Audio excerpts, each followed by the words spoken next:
to get started, would you mind doing just like a quick introduction about where you're from, what you're doing, where you are at the moment? So I'm from like the Midlands in the UK, but I've just got back from Paris where I did my au pair year, and I'm shortly moving to London where I'll be starting drama school, which is really exciting, and it's like something I've wanted to do like ever since I was little. So it feels really nice to be doing that finally. But it was really perfect to have the year as a gap year before, because I felt like I really needed something before I did what I want to do for my career. So yeah, it's good to be back and to see everyone as well.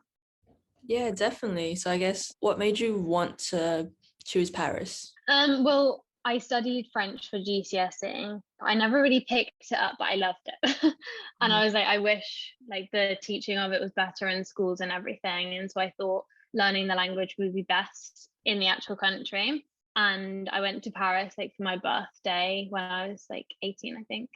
And I loved it so much. So I thought it'd be the perfect place to go back to explore like the city plus learn the language. And it's really close as well, because I was thinking that my drama school auditions would still be going on. So the Eurostar is so easy to connect to London. So I thought I could easily go back if the auditions did end up being in person. Okay, I see. And like, how did you find a family in Paris? So I went on the website Au Pair World and I did it through them. But I actually ended up with a family who I was talking to for about a month before I started, and they seemed like all perfect online and stuff. And then I got there and I was like, oh, okay, it's good. But then I was like, they are a bit, I don't know. The kids were really spoiled, and they were really like just angry all the time. Like they felt they had a lot of anger in them, and I could definitely see that they got that from the parents. Sorry, my dog wants to go. No worries. And the parents were like quite problematic in a lot of ways. And so I thought I should need to get out of there. So I went on Au Pair World again, and I found the family that I ended up with through there as well in 1 week. And like 1 week I found them and joined. Yeah. Okay, wow, that sounds it sounds stressful, but then you found another family pretty quickly. Yeah, and I feel like it was definitely meant to happen that way, because the other family just, it wasn't for me. And I felt quite scared about jumping from family to family, because I didn't know how it would work, and what if I like just got stuck in Paris, or like I had to come home early. Like that's what I was really scared of. But it was fine in the end, and it worked out perfectly, because I'm so close with the family that I worked for still. So it's really good. Oh, cool. So you stayed with the other family for the rest of the year? Yeah, I did. Nice. Yeah, I did something similar, not au pairing, but I did like a student exchange. Oh, okay, yeah. Like Erasmus kind of thing. Yeah, but it was more like secondary school, like high school time. Yeah. So I was about 17 or 18. I stayed with like 3 families in that year. Okay. Did you do it? Where did you do it? In France? No, in Italy. Okay. But yeah, I know what it's like to have to like be living somewhere and just like be feeling super uncomfortable and like not want to be there. Yeah, and as well, I thought it was crazy because so many people were doing that, and so many people didn't get along with their families, but they just stayed, because it's like so scary when you're in a different country, and they definitely feel like they can take advantage of you, because like you're pretty young, you're moving to a different country, you don't know anyone usually, and so it's really like difficult to get out of that situation, you know. So so many people stayed in their same families even though they weren't amazing, you know. Yeah, like for me, I just felt really, I think I felt like ungrateful if I complained, because like they were giving me housing and food and all that. So, like, I don't know, I'm here, I might as well just, I don't know, live with it. Yeah, it's so easy to like settle, I think, but like it was definitely such a big lesson having moved and then realizing not to settle, because I just had the feeling like this is my life and this is my gap year, so why would I settle just to be polite for another family who I don't know and I'll probably never see again after this, you know. So Yeah, that's true. And with the second family, like what were they like? Like where were you living? What were the kids like? and that kind of thing? So it was in the northeast of Paris, and they were literally perfect. Like I really loved them so much. The mom was an interior designer, and the dad works for like one of the biggest construction companies, and he's like one of the directors of it. And so the dad, like, he works pretty much full time, like, well, he works full time, yeah, and he does really long days, and the mom works from home. So it was like I worked with the kids, and it was so perfect because I thought that from the other family, all kids were kind of spoiled brats, but they actually weren't. They really surprised me, and they were like just the most beautiful children. And like I really feel like they're my siblings now, so it's so nice. And the au pair mom was always there if I needed her, and she was actually pregnant the entire time I was there. So I would always like do stuff with her and like help her out too, which was really beautiful as well, because like I've never been around a pregnant woman, but it's so cool to see the whole creation. Oh, cool, nice. And were you like in central Paris or like in the suburbs? So it was in the suburbs. I think it was about like 25 minutes from like the Yeah. main station it went into. Cool, nice. And did you have any chance to like go into Paris or like go traveling during that time? Yeah, so I'd go into Paris literally every single day, and like the weekends as well. Not always actually, because sometimes I was editing my YouTube and stuff and like doing things for me, because I felt more so towards the end that I had lost track of like having a balance, especially because the amount of lockdowns. I'd like either all the time by myself in isolation in the lockdowns, or I would be seeing everybody I knew every single day. So by the end of it, I'd come to find like a really beautiful balance. But I got to go into Paris so much, which was beautiful. And I did a little bit of traveling around France as well. I went to Lyon and Biarritz, which is in the south of France. Nice. And what were some of your favorite places in Paris? Like, did you have any go-to or like, I don't know, maybe less touristy places that you can recommend? The center, like Châtelet-Léal, it's like I would always go there. Genuinely, every time I went into Paris, I'd literally go there because there's just so much to do, because it's the center and it's so accessible to get everywhere from there. There's so much immediately around that place. So you've got Saint Michel, which has the Notre Dame in it, literally just like 10-minute walk away. We've got, yeah, there's so much to do around that area, and I love thrifting, and there's a lot of thrift stores to go to there. How was your like French skills? I mean, could you already understand or speak when you got there? No, so although I studied it at GCSE, I felt like when I got there, I could speak really just like the basics, like very much the basics of a language, just things that you would learn if you went on holiday somewhere. Because I thought I knew more, like I thought my French was better. Yeah. And then I got there and I was like, oh, it's actually completely different to what they teach you in school. So I was so shocked. I just picked it up all the time because I just listened to everything. And I don't know, I feel like my listening skills improved so much at the same time, because I was forced to just like immerse myself in the culture and just listen to everything. And from that, I picked it up because I just almost parrot what they said. And then I learned it for myself and how to kind of formulate it. And so by the end, and now I'm pretty good, I'd say. Like I can get by and I can say pretty much everything I want to, but I'm definitely not fluent. I thought I could be, but it's a really difficult language to learn. I was so surprised. Yeah, like I'm trying to learn, and it's just like the way it's written and the way you say things, it's like completely different. Oh yeah, for sure. That was one of the most like staggering things, because I'd like read to the children at night, and I could like speak it like okay at this point, and I'd go to read it and be like, oh my god, that's so different to what I imagined it would be written like, and how to pronounce it and everything. So, but it was really helpful. I mean, it sounds like you had a pretty good experience. Like, do you think you'll ever go back and live in Paris or live in France? Yeah, I actually really want to go back. I wanted to go back like for these 2 weeks, like the start of September. I can't because the Brexit rule. There's like a rule that if you're in a European country for 180 days, you have to come back to the UK for 60 days. I'm currently like in England for my 60 days, and then I can go back and visit. But I'll visit a lot because I have like of my life, I feel like is there. So I feel like half of me is kind of like missing, and I want to go back already so much. And I definitely love to live there because like I prefer Paris to anywhere I've ever been so far. So Wow. Yeah.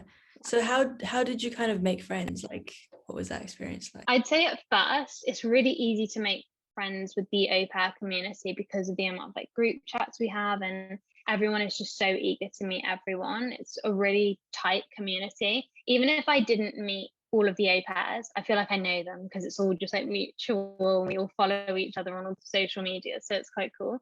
But then I felt like it was important for me to improve myself and further immerse myself in the culture through creating French friends. I use dating apps a lot, which was fun. I use like Instagram, which was cool too. Like, I don't know if you know the artist Florence Given, like she's an author and an artist. She like is really big on Instagram, and she posted like a photo, and then everyone was just commenting down below to meet each other, and from there like a group chat was created for Paris specifically, like people from Paris. And then I met loads of people through there because we had a picnic. So like some of my closest friends I made in Paris are from that, which like from the comments of her Instagram, which is crazy to think, but it was really cool doing that as well. So I know from your videos you also talked about being vegan as well.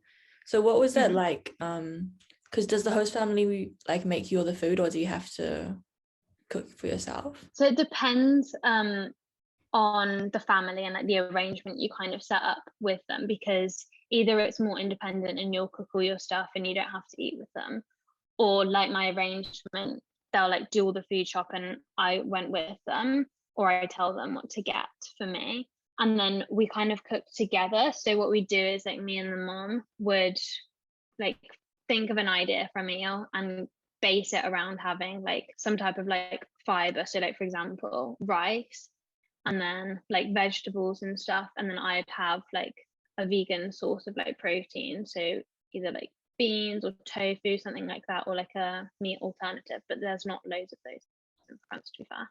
And then they would have meat usually with it, or sometimes I would cook for them all vegan, and that was fun too. Oh, cool. Yeah, so it wasn't too difficult. Like you pretty much just No, with them. yeah, it was perfect, I think, because it's not something I was willing to change or like sacrifice. And so I was really like adamant that I would eat vegan, whatever. And then I would like cook with them so that they didn't have to cook for me and everything. So it worked pretty perfectly because it was good bonding time as well. Yeah, because I was like vegan as well when I went on exchange. And I think people think like you can't be vegan or you can't be vegetarian, but it's not really true, right? Like you can find a way to do it. Yeah, that's true. I feel like in Europe as well, I don't know. I think in England it's really easy to be vegan, but in Europe, I think it's a lot harder. And I think Italy and France are like massive dairy consumers and like a lot of meat as well. So yeah, I can get why people might think that, but it's definitely more easy as long as you have the persistence within you. Yeah, like to be honest, it's not, I wouldn't say it was easy per se, or like for me, I was very like adamant, but then people living there, they just like they couldn't understand like why you don't eat cheese. Like it's just so like such a fundamental part of, I don't know, their life. Yeah, literally. I was so shocked as well because all like the stereotypes of French people is like, oh yeah, they love baguettes and like their bakery and they eat cheese like at all times of the day. Like it's actually true. I didn't realize it's so true. Like they genuinely eat cheese after every single meal and just like as a snack. And I was like, Wow. not for me. Yeah, yeah. And I guess just going into your YouTube channel, like what made you want to start making videos? Well, my best friend, she has like made YouTube videos from when she was like really young, I think maybe like 13 or something. And so I'd always like watch her videos and think it was really cool, and I love watching YouTube. And then I just thought it would be fun to start my own so I could document memories, because I always, every time I went on holiday when I was a kid, I'd always take those videos and then edit it anyway into a holiday video. So I was like, okay, what if I started like publishing them and stuff? So I actually made a YouTube channel when I was like 16 or something, and I did it for a year. And then I stopped, and then I restarted it when I was in lockdown, because I was like, this will, I feel, bring a lot of purpose into my life and get me through. And I think it's good because I want to be an actor. So it improves my speaking skills and my confidence. And also it just puts me out there as like an online presence, which is really important for acting because it's really largely about networking and all the people you know. So if I can show some of my acting stuff as well through that, it would be really good. So kind of perfect in every way. Nice. And do you spend a lot of time watching YouTube videos like from other people? Yeah, I do. I watch it quite a lot. Like I have a set of YouTubers that I really like and will watch all of their videos like religiously for sure. And then I don't explore as much as I could with new YouTubers, but my friends are always recommending me one, so I always trust their judgment. But I don't go through like YouTube holes or anything quite a lot. Yeah. Okay, who are your favorite YouTubers? You know, Hitomi, like Hitomi. I feel like I'm not gonna say her last name right, but Hitomi Mochizuki. Who else is my favorite? Moya. Oh I my don't know god, any of name these is on the people. spot. Are they like daily vloggers or like what kind of videos are they? They do YouTube videos definitely once, if not twice a week. They do a Okay, lot, so they're my favorites. interesting. And Hitomi's really spiritual, so I love watching her videos. Nice. And I think you talked about going to drama school. Like what's next for you currently? Yeah, so I'm going to East 15 Drama School. It's just like on the outskirts of London towards like Essex way. And I'm just doing a foundation course there because like I really wanted to do acting this year. It was like something I knew I had to do in order to start my career and like go on that path. But I ideally wanted a school more central London, which is why I only did like the foundation course for this one. Because hopefully next year I'll be going to like a big central one. But yeah, I'm really excited to start that because it would just be like acting full time again, which will be amazing. And I'll be auditioning for all of the other drama schools again this year. So quite full on. Ah, cool. That sounds super exciting. But what's it like in the UK in terms of like COVID and stuff? Is everything pretty much back open? Yeah, it almost feel like it doesn't really exist, to be honest. Like there aren't really any restrictions apart from with travel anymore. Like they keep pushing the vaccine and stuff. I'm double vaccinated, but they're kind of playing with the idea of a COVID passport, but I don't really think that's a good idea personally. I think there's pros and cons and pros to it, but yeah, the government's a bit of a shambles in my opinion. So I don't know really what we're doing with COVID, but it doesn't seem to exist at the moment. So All right, I guess we'll just like pretend it doesn't exist then. I guess. Yeah. Yeah. I feel like because they say that we don't have to wear a mask inside anymore, which is Oh really yeah. good for my acting course. Like that it's not obligatory, but I think it's like slightly a stupid rule because especially because they pushed the masks so much the start of the pandemic and now they're like, oh no, they don't do anything, you don't have to wear them. And I'm like, well, I am going to be wearing it on like the tube. Like that scares me so much. Yeah, I feel bad because I was watching this YouTuber, like guy who's a doctor in London, and he was saying how like the hospitals are like full of COVID people, but like no one seems to care. Yeah, well, they almost have stopped talking about it as if it's like a big strain on the healthcare system now. So people are just like so relaxed about it, and we don't have any rules. So I feel like nobody's paying any attention to it anymore, like not even the politicians. So Oh who well. knows? Anyways, I wish you the best for your course, and Thank you so I much. reckon one day when you're like at the Cannes Film Festival, I'll come and see you. That would be so nice. I'd love that. All right, cool. I'll leave all your links down below so everyone can go follow you on Instagram Perfect. and subscribe. And yeah, thanks so much for doing this. Thank you so much for having me. I'll speak soon. All right, have a Bye. good night. Bye.